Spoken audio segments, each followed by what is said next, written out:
나이다. 아멘. 우리 옆 사람과 한번 인사하겠습니다. 사랑합니다. 축복합니다.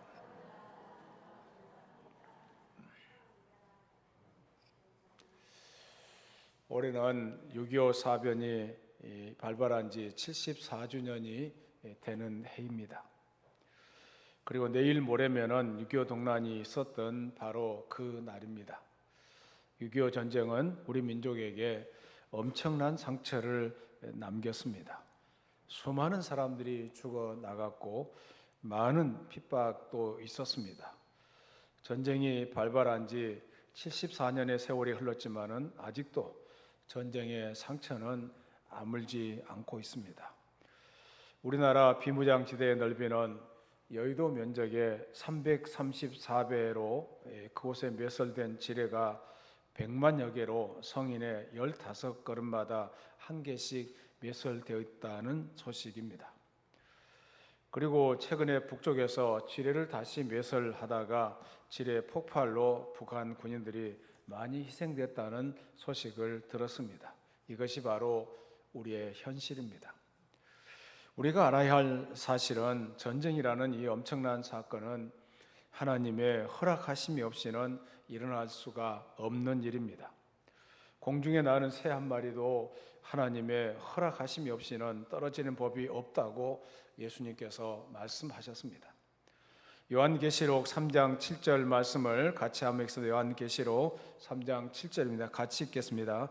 빌라델피아 교회의 사자에게 편지하라. 거룩하고 진실하사 다윗의 열쇠를 가지시니 곧 열면 닫을 사람이 없고 닫으면 열 사람이 없는 그가 이르시되. 열쇠는 바로 권위와 통치의 상징으로 그리스도께서 이 세상에 대해 절대적인 권세를 가지고 심판하실 뿐만 아니라 새 하늘과 새 땅에서도 하나님과 함께 영원히 왕노릇하실 것임을 비유한 것입니다. 전쟁을 허락하시는 분은 하나님이시고 우리가 축복 속에 살아가게 하실 분도 하나님이신 줄로 믿습니다. 우리가 하나님의 은혜를 지속적으로 받기 위해서 어떻게 해야 할지를 오늘 본문을 통해서 상고해 보려고 합니다. 물가에 심어진 나무라는 제목으로 은혜를 나누고자 합니다. 성경에는 두 종류의 사람이 있습니다. 하나님을 의지하는 사람, 사람을 의지하는 사람, 이 두 종류의 사람을 말할 수 있습니다. 초월적인 힘과 권위를 원리를 전혀 인정하지 않고 살아가는 인본주의자들, 그런 사람이 있습니다. 반면에 창조주 하나님만을 믿고 하나님께 모든 것을 의탁하고 살아가는 사람이 있습니다. 덧없이 지나가고 없어질 것에 연연해하면서도 아둥바둥거리며 사는 사람이 있는가 하면은 반면에 끝까지 창조주 하나님만을 의지하면서 하나님의 뜻을 따라 살아가면서 아름다운 삶의 열매를 맺는 사람도 있습니다. 여러분, 이 두 종류의 사람 가운데 어떤 종류로 살아가고 있는지 자신을 한번 살펴볼 필요가 있습니다. 하나님께서는 태초부터 사람을 불완전하게 만드셨습니다. 사람으로 하여금 하나님만을 의지하며 살도록 만드신 것입니다. 하나님의 말씀에만 순종하도록 하셨고 언제나 하나님과 교제를 유지하도록 하셨습니다. 하지만 사람이 사탄의 유혹에 넘어가서 하나님의 말씀을 버리고 창조주 하나님을 배신하고 사탄의 말을 따라감으로써 하나님과의 관계가 완전히 깨졌습니다. 이처럼 성경을 읽어보면 두 종류의 흐름이 흘러가고 있다는 것을 알 수가 있습니다. 계속해서 실패하면서도 하나님을 부정하고 인간을 하나님의 자리에 앉히려는 시도가 이어지고 있습니다. 반면에 인간은 인간의 한계를 깨닫고 인정하고 사람을 의지하지 않고 하나님만을 의지하려는 인생이 있습니다. 바로 이런 자세의 사람이 가는 길이 구원의 길로 가는 길입니다. 오늘 본문에서 예레미야 선지자는 두 종류의 사람을 언급하면서 사람을 의지하지 말고 오직 하나님만을 의지하라고 말씀하고 있습니다. 그런데 하나님을 떠나서 사람을 의지하는 자는 저주를 받을 것이다. 그런 사람의 삶은 광야의 삶이 될 것임을 말씀하고 있습니다. 오늘 본문 5절 6절 말씀을 다시 한번 읽습니다. 5절 6절입니다. 시작. 여호와께서 이와 같이 말씀하시니라. 무릇 사람을 믿으며 육신으로 그의 힘을 삼고 마음이 여호와에게서 떠난 그 사람은 저주를 받을 것이라. 그는 사막의 떨기나무 같아서 좋은 일이 오는 것을 보지 못하고 광야 간조한 곳 건건한 땅 사람이 살지 않은 땅에 살리라. 여기 보면은 사람을 믿고 육신으로 그 힘을 삼고 마음이 여호와에게서 떠난 그 사람은 한마디로 하나님을 버리고 인간 중심적인 삶을 사는 사람을 말하고 있습니다. 인간 중심적인 삶을 사는 사람은 그대로 사람을 믿고 사람을 의지하면서 결국 하나님에게서 떠난 사람을 말합니다. 우리가 잘 알고 있는 예레미야 선지자는 어느 이 남유다의 말기에 활동한 선지자였는데, 그때 신흥 바벨론의 제국의 침략의 위험 앞에 남유다는 풍전등화와 같은 시기였습니다. 당시 남유다의 18대 왕인 여호야김 왕은 이 바벨론에 의해서 나라가 위기에 처했지만은 하나님을 의지하지 않고 애굽과 동맹을 맺고 애굽을 섬기면서 의지했습니다. 여호야김 왕은 이스라엘의 신앙 회복을 위해서 종교 개혁을 일으켰던 믿음의 왕 아버지 요시야 왕의 아들인데, 아버지의 믿음을 따른 것이 아닙니다. 그리고 하나님을 의지하는 그런 신앙을 따라야 되는데, 그 당시 애굽 왕 느고는 남유다를 침입하여 아버지 요시야 왕을 살해했고 동생인 여호아스 왕을 애굽으로 끌고 간 원수입니다. 그럼에도 불구하고 애굽 왕을 신처럼 섬기며 의지했다는 것입니다. 하나님께서 여호야김 왕의 이 악정을 보시고 예레미야 선지자를 보내어 경고하셨던 것입니다. 그 내용이 예레미야 22장 18절부터 19절에 기록되고 있는데 같이 한번 읽습니다. 그러므로 여호와께서 유다의 왕 요시아의 아들 여호야김에게 대하여 이와 같이 말씀하시니라. 무리가 그를 위하여 슬프다 내 형제여, 슬프다 내 자매여 하며 통곡하지 아니할 것이며, 그를 위하여 슬프다 주여, 슬프다 그 영광이 하며 통곡하지도 아니할 것이라. 그가 끌려 예루살렘 문 밖에 던져지고 나귀같이 매장함을 당하리라. 이런 엄청난 경고를 받았음에도 불구하고 여호야김 왕은 하나님의 경고의 말씀을 끝까지 듣지 않았습니다. 자기 중심적인 삶에서 벗어나지를 못했던 것입니다. 여러분, 하나님을 떠나서 인간 중심적인 삶을 사는 자들의 최후가 어떻게 됩니까? 5절 하반절에 보니까 마음이 여호와에게서 떠난 그 사람은 저주를 받을 것이다 라고 말씀하고 있습니다. 또 6절에서 말씀을 보면은 그는 사막의 떨기나무 같아서 좋은 일이 오는 것을 보지 못하고 광야 간조한 곳 건건한 땅 사람이 살지 않은 땅에 살리라고 말씀하고 있습니다. 이 말씀처럼 하나님을 의지하지 않고 인간을 의지하던 여호야김 왕은 결국 바벨론의 느부갓네살 왕에 의해서 바벨론의 포로로 끌려가서 이방 땅에서 비참한 최후를 맞이하게 된 것입니다. 여러분, 절박한 상황에서 취한 여호야김의 행동이 하나님 앞에서 그렇게 큰 죄가 되었습니까? 왜 하나님께서 이처럼 강하게 책망을 하신 것입니까? 그 이유는 여호야김 왕의 이런 행동은 하나님을 의지한 것이 아니라 세상의 힘을 의지한 행동이었고, 하나님의 방법을 따른 것이 아니라 세상의 방법을 따른 행동이었기 때문에 이렇게 책망했던 것입니다. 다시 말해서 하나님을 믿지 못해서 불신에서 나온 철저하게 타락한 자기 중심적인 행동이었기 때문입니다. 그렇습니다. 인간이 하나님 중심적인 삶을 살지 않고 인간 중심적인 삶을 추구한다는 것 자체가 타락이고 죄입니다. 창세기 3장 1절부터 6절에 나오는 인간의 타락에 대한 기록을 보면은 우리는 이 점을 분명하게 알 수가 있습니다. 하나님은 인간을 창조하시고 에덴 동산에서 살게 하셨습니다. 그것은 선악을 알게 하는 나무가 있었는데 하나님께서는 이것을 절대로 먹어서는 안 된다고 하셨습니다. 그러나 사탄이 인간을 유혹했습니다. 사탄이 선악과를 먹으면은 하나님처럼 될 것이라고 유혹했습니다. 이 말을 들은 하와가 선악과를 보니까 먹음직도 하고 보암직도 하고 하나님처럼 지혜롭게 할 만큼 탐스럽기도 했다고 했습니다. 결국 그 선악과를 따먹고 말았습니다. 여기서 선악과를 따먹었다는 이 말씀은 하나님의 주권적인 통치, 즉 하나님 중심적인 삶을 버렸다는 것을 의미합니다. 선악과는 하나님의 주권적인 통치를 의미하기 때문에 그렇습니다. 그리고 인간이 하나님처럼 되기를 원했다는 말은 곧 자기 중심적인 삶을 선택했다라고 말할 수 있습니다.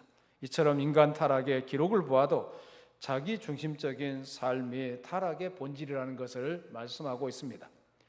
그런데 여기서 우리가 한 가지 꼭 발견해야 할 중요한 사실이 있는데, 그것은 자기 중심적인 삶의 배후에는 반드시 사탄이 있다는 것입니다. 에덴 동산에서 하나님이 금지하신 선악과를 따먹을 때도 사탄이 인간을 유혹했습니다. 사탄은 선악과를 먹으면 하나님처럼 될 것이라고 유혹했습니다. 결국 인간은 사탄의 유혹에 넘어가 그만 선악과를 따먹고 불순종의 죄를 짓고 말았던 것입니다. 역대상 21장에 보면은 다윗이 백성들의 인구를 조사하면서 하나님 앞에 죄를 범하고 하나님의 징계로 7만 명의 백성이 전염병으로 죽는 내용이 기록되어 있습니다. 다윗이 그동안 하나님을 자신의 피난처로 산성으로 삼은 삶을 살았습니다. 그런데 이제 나라가 부강해졌습니다. 자기의 군대와 병력을 의지하는 마음이 생겼습니다. 그것이 바로 인구조사로 나타났습니다. 여러분, 인구조사를 한 이유가 무엇입니까? 그것은 자신의 힘, 자신의 권력을 과시하고자 한 것입니다.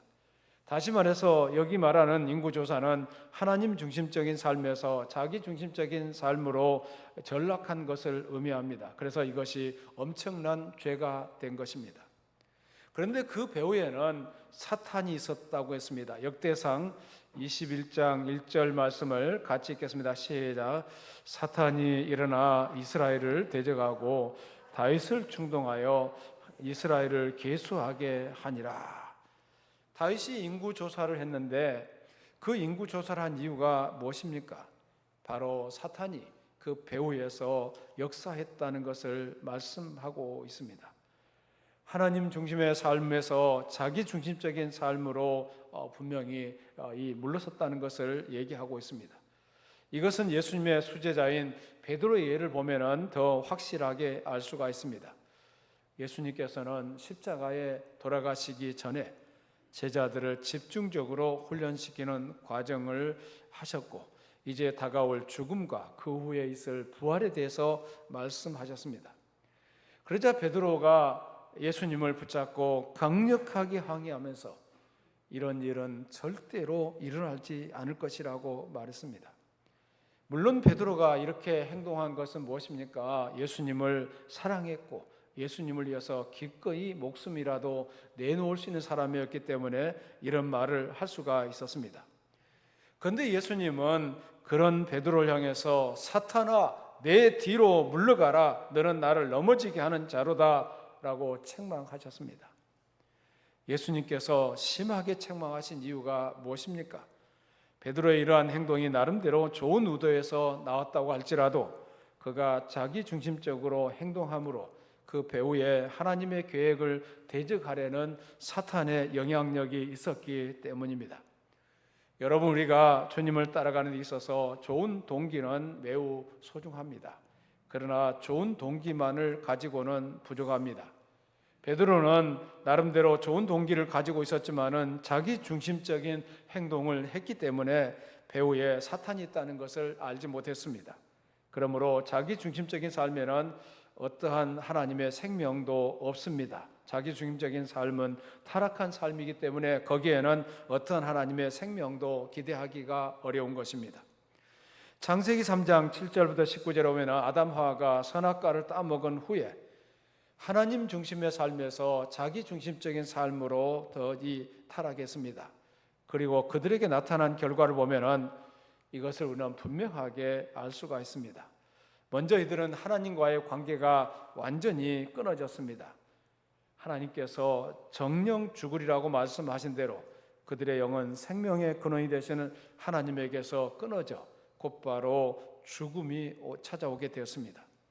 그리고 아담과 하와 사이에 서로 부끄러워서 자신을 숨길 만큼 부부 사이에도 간격이 생겼습니다. 그들은 서로에게 책임을 전가할 정도로 정서적으로 병들게 되었습니다. 그들의 육신도 결국은 죽게 되었을 뿐만 아닙니다. 뿐만 아니라 자연계도 그들에게 비협조적이 되었습니다. 결과적으로 영적으로, 정서적으로, 육적으로, 사회적으로, 심리적으로 모두 병들게 된 것입니다. 하나님께서 그들을 위해서 예비하신 하나님의 모든 생명이 그들에게서 거의 거치게 된 것입니다. 우리가 하나님의 백성임에도 불구하고 자기 중심적인 삶을 살아가면은 결국 하나님과의 관계가 점점 멀어질 수밖에 없다는 것을 아셔야 됩니다. 우리의 옛사람을 십자가에 못 박고 매일같이 예수님의 십자가를 바라보면서 그 주님과 함께 새로운 삶으로 살아가야 할 줄로 믿습니다. 이렇게 살아가는 삶이 축복된 삶이고 행복한 삶이라는 것을 잊어서는 안 됩니다. 오늘 본문의 말씀을 통해서 인간 중심적인 삶을 내려놓고 하나님 중심의 삶을 살아가는 성도들이 다 돼야 할 줄로 믿습니다. 하나님에게서 떠난 사람, 하나님을 의뢰하지 않는 사람은 저주를 받는데 그는 사막의 떨기나무 같다고 말씀하고 있습니다. 그의 심령이 사막에 심어진 나무와 같고 그 심령이 사막처럼 된다는 것입니다. 미국의 부흥사 D.L. 무디는 이런 말을 했습니다. 그대 자신을 믿어보라. 그대는 실망할 때가 있을 것이다. 친구를 믿어보라. 어느 날 그들은 죽거나 그렇지 않으면 그대와 헤어질 것이다. 그대의 명성을 믿어보라. 어느 회방하는 혀가 그것을 뒤집어 엎을 것이다. 그러나 그리스도를 믿어보라. 그대는 이생과 저생에서 후회함이 없을 것이다 라고 말했습니다. 여호와 하나님을 의지하는 사람은 어떤 삶이 되는가에 대해서 오늘 본문에서 말씀하고 있습니다. 오늘 7절 8절 말씀을 같이 읽겠습니다. 7절 8절입니다. 시작. 그러나 물은 여호와를 의지하며 여호와를 의뢰하는 그 사람은 복을 받을 것이라. 그는 물가에 심어진 나무가 그 뿌리를 강변에 뻗치고 더위가 올지라도 두려워하지 아니하며 그 잎이 청청하며 가무는 해도 걱정이 없고 결실이 그치지 아니함 같으리라. 물가에 심어진 나무는 우리나라의 자연 환경에서는 특별한 느낌을 받지 않습니다. 우리는 어디다 나무를 심어도 나무가 잘 자랍니다. 또 여름철에는 때로는 이제 비가 많이 오기 때문에 이 비가 온 나라가 푸르게 물들어 있습니다. 그러나 유대 땅에 가면은 이 말을 실감할 수가 있습니다. 아시는 대로 유대 땅은 사막지대입니다. 황무한 곳입니다. 비가 오지 않으면은 초목이 금방 시들어 버립니다. 비가 오지 않아서 초목이 말라 들어갈 때 결정적으로 중요한 것은 시냇가에 얼마나 가까이 있느냐 하는 것입니다. 시내에서 멀어질수록 빨리 이 나무가 먼저 마를 수밖에 없습니다. 시내에서 얼마나 가까우냐에 따라서 생존의 기간이 다르다는 말씀으로 이해할 수가 있습니다. 그래서 계속 비가 오지 않으면 점점 나무들이 말라 내려와 마지막에 남는 나무가 시냇가에 심어진 나무일 것입니다. 시냇가에 심어진 나무는 아무리 가물어도 마르지 않습니다. 그 뿌리가 물가에 뻗쳐 있기 때문에 그렇습니다. 하나님을 의뢰하는 자는 이렇게 시냇가에 심어진 나무와 같다는 것을 말씀하고 있습니다. 예레미야 예언은 오직 주님만을 믿고 의지하는 사람은 마치 물가에 심은 나무 같아서 더위도 가뭄도 잘 견디면서 풍성한 복을 누리게 된다는 것을 말씀하고 있습니다. 여기서 물가에 심어진 나무란 생명의 근원되는 하나님과 연결되어 있는 사람을 의미합니다.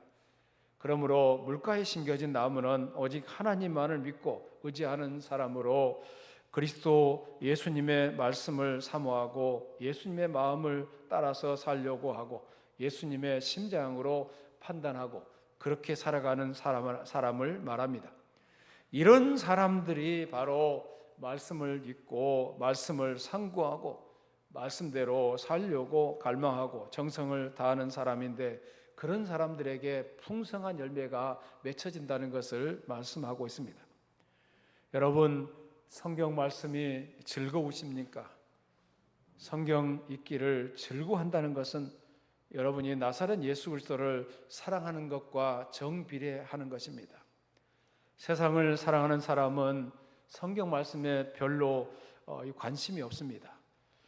TV를 보는 것보다 성경 말씀을 읽고 거룩한 독서를 하고 기도하고 찬양하는 시간이 적다면 나사렛 예수님을 예수보다도 세상을 더 사랑하는 것입니다. 누가 이 연속극이나 쇼 프로그램을 보면서 환하게 깨뚫고 있으면서 성경의 내용을 잘 모르고 누가 물어보았을 때 분명하게 대답하지 못하고 머뭇거린다면 나사렛 예수 그리스도를 진정으로 사랑하는 사람이라고 말할 수 있겠습니까? 예수님께서 여러분 모두가 성령 충만하고 말씀 충만하기를 원하십니다. 여러분이 성령 충만한 삶을 살아가시기를 바랍니다. 오직 예수님에게 관심을 갖고 관심을 기울이고 사는 것입니다. 여러분이 예수님만을 사랑하고 사도 바울처럼 사나 죽으나 예수님에게만 관심을 기울이고 예수님처럼 예수님을 위해서 살고자 한다면 분명히 하나님은 여러분에게 풍성한 은혜와 능력으로 축복으로 갚아주실 줄로 믿습니다. 이처럼 하나님께서는 하나님을 의지하는 사람에게 놀라운 복을 약속하셨는데, 물가에 심어진 나무가 더위가 올지라도 두려워하지 않고 가무는 해도 걱정하지 않습니다. 이와 같이 하나님을 의지하는 사람은 어떠한 시련의 바람이 불어와도 흔들리지 않습니다. 물가에 심어진 나무가 그 잎이 청청하며 결실이 그치지 않은 것처럼 하나님을 의지하는 사람은 언제나 그 삶에 풍성한 열매가 맺힐 줄로 믿습니다. 경기도 양평에 가면은 천연기념물로 지정된 은행나무가 있습니다. 이 나무는 높이가 50m, 굵기가 14m로 매년 이 나무에서 12섬의 은행 열매를 거둔다고 합니다. 그런데 학자들은 이 은행나무가 그처럼 많은 열매를 맺는 이유를 살펴보니까 은행나무의 뿌리가 근처 시냇가에서 수분을 마음대로 섭취할 수 있기 때문에 그런 많은 열매를 해마다 맺힌다는 것입니다. 시냇가에 뿌리를 내린 나무가 열매를 많이 맺히는 것처럼 하나님을 믿고 의지하는 사람들에게는 하나님 때문에 하나님의 은혜로 많은 열매, 많은 은혜를 체험하게 될 줄로 믿습니다. 인생을 살다 보면은 여러 가지 어려움을 만납니다. 환난의 가뭄, 질병의 더위, 시련의 바람이 불어올 수가 있습니다. 그러나 하나님을 믿고 의지하는 자는 하나님께 그 삶의 뿌리를 들이고 있기 때문에 두려워하거나 염려하지 않게 됩니다. 하나님을 의지하기만 하면은 하나님께서 지켜주시고 피할 길을 열어주실 줄로 믿습니다. 하나님만을 의지하게 되면은 하나님께서 얼마나 풍성한 열매로 복을 주십니까? 시편 1편 3절 말씀을 같이 한번 읽겠습니다. 시작. 그는 시냇가에 심은 나무가 철을 따라 열매를 맺으며 그 잎사귀가 마르지 아니함 같으니 그가 하는 모든 일이 다 형통하리로다. 시냇가에 심어진 나무입니다. 풍성한 열매가 맺혀지게 됩니다. 또 시냇가에 심어진 나무는 햇빛이 장렬하는 그런 날에도 오히려 영양분이 됩니다. 우리에게도 때로 원치 않은 시련이 찾아올 때가 있는데 그 시련은 오히려 우리에게 삶의 영양분이 될 수가 있습니다. 스펄전 목사님은 이런 말했습니다. 우리의 감정을 무참히 짓밟아 버리는 모든 환경들은 축복이다. 그것은 우리를 교육시켜 그리스도인 대장부로 성장케 해주며 우리를 가르쳐 단지 하나님이 평안을 주실 뿐만 아니라 우리를 시험하실 때에도 그분을 사랑하도록 해준다라고 말했습니다. 어떤 시련이 오고 어떤 아픔이 와도 오히려 그것이 우리에게 자양분이 된다는 것입니다. 요셉은 수많은 시련을 통해서 더욱 존귀한 삶을 살게 되었습니다. 그는 형들에게 미움을 받아 애굽의 노예로 팔려갔고 억울한 누명을 쓰고 감옥에 갇히는 시련을 당했습니다. 그러나 그는 끝까지 하나님을 의지했고 하나님이 그와 함께 하시면서 범사에 형통케 되는 은혜를 경험했습니다. 그리고 마침내 그의 나이가 30세가 되었을 때 하나님께서는 그를 가장 낮은 자리에서 가장 높은 자리로 올려주었습니다. 하나님을 의지하는 사람에게는 이와 같은 은혜와 축복이 따라올 줄로 믿습니다. 시편 92편 12절부터 14절에 보면은 이런 은혜에 대해서 말씀하고 있습니다. 같이 읽습니다. 의인은 종려나무 같이 번성하며 레바논의 백향목 같이 성장하리로다. 이는 여호와의 집에 심겼으며 우리 하나님의 뜰 안에서 번성하리로다. 그는 늙어도 여전히 결실하며 진액이 풍족하고 빛이 청청하니. 의인은 종려나무와 백향목에 비유되고 있는데 이 나무들의 공통점은 번성이라는 것입니다. 종려나무는 그 수명이 100년에서 200년이고 늙어서도 결실합니다. 백향목의 수명은 1000년이고 그때까지 빛이 청청합니다. 하나님을 의지하는 사람은 종려나무와 백향목같이 사시사철 청명할 수 있다는 것을 말씀합니다. 종교개혁자 칼빈은 이런 말을 했습니다.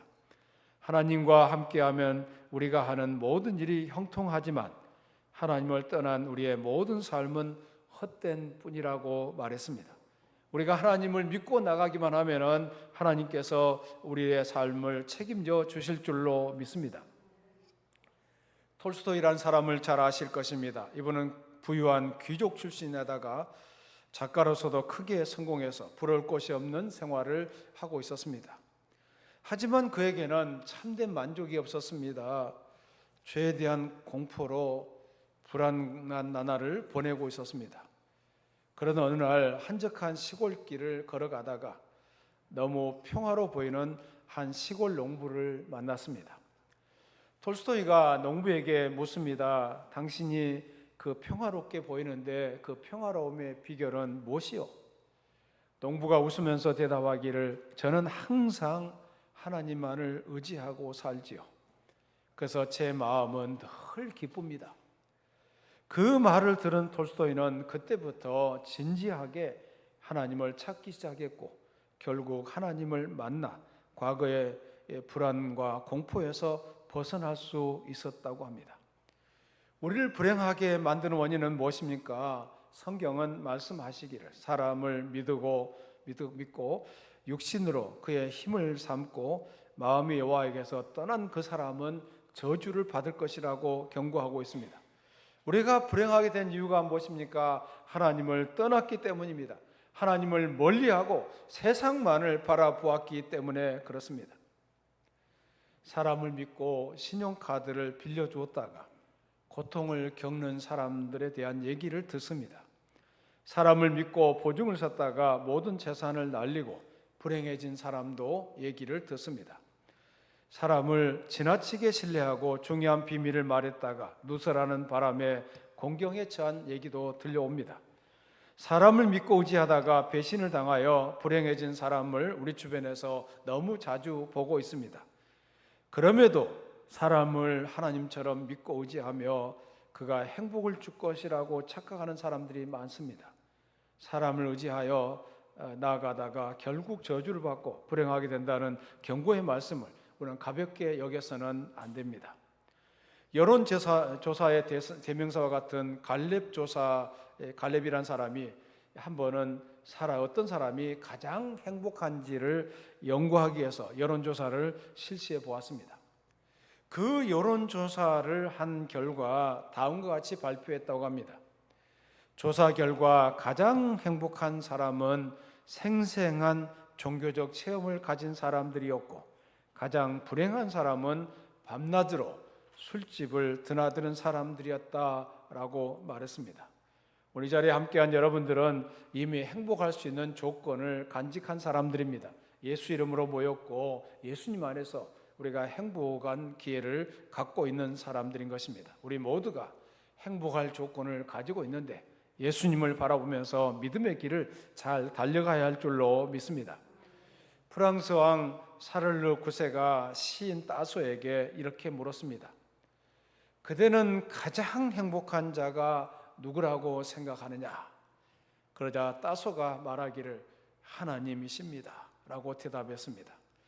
그러자 샤를르 왕은 아니, 하나님 말고 인간 중에서 누가 가장 행복한 사람이냐 다시 물었습니다. 따소는 서슴지 않고 말하기를 그야 하나님께 가장 가까이 있는 사람이지요 라고 대답했다고 합니다. 하나님을 가까이 하는 사람, 하나님과 동행하는 사람, 하나님과 함께하는 그런 행복한 삶, 그것이 바로 우리의 삶의 목표가 되어야 할 줄로 믿습니다. 시편 73편 28절입니다. 같이 읽습니다. 하나님께 가까이함이 내게 복이라. 내가 여호와를 나의 피난처로 삼아 주의 모든 행적을 전파하리이다. 늘 하나님을 의지하고 하나님을 의뢰하고 하나님을 가까이 하는 사람, 그 사람이 진정으로 행복한 사람인 줄로 믿습니다. 마치 강변에 뿌리를 뻗고 더위와 가뭄을 두려워하지 않고 늘 잎이 무성하고 싱싱한 사람이 될 줄로 믿습니다. 우리가 하나님의 은혜를 지속적으로 받기 위해서 여호와만을 의지하고 여호와만을 의뢰해야 할 줄로 믿습니다. 이런 사람이 복을 받은 사람입니다. 그는 물가에 심어진 나무와 같다라고 말씀하고 있습니다. 이런 축복의 말씀이 오늘 이 자리에 예배드리는 우리 성도들, 온난 예배드리는 모든 성도들에게 임하기를 간절히 축원합니다. 살아계신 하나님 감사합니다. 오늘 또 말씀을 들었습니다. 우리의 마음이 세상에 있지 않게 하여 주시고 또 육신으로 이 힘을 삼고 마음으로 여호와 하나님을 떠나는 그런 삶이 되지 않게 하여 주시옵소서. 우리의 마음이 항상 하나님과 함께하게 하여 주시고 하나님과 동행하는 삶이 되게 해 주시옵소서. 또 하나님 앞에서 아름다운 열매를 맺히는 아름다운 인생이 되게 하여 주시옵소서. 아직도 믿음이 흔들립니까? 세상을 바라보고 있습니까? 사람을 바라보고 있습니까? 우리의 마음이 여호와 하나님께로 향하게 하여 주시고 하나님만을 의지하는 주의 종들이 다 되게 하여 주시옵소서. 예수 이름으로 기도드리옵나이다.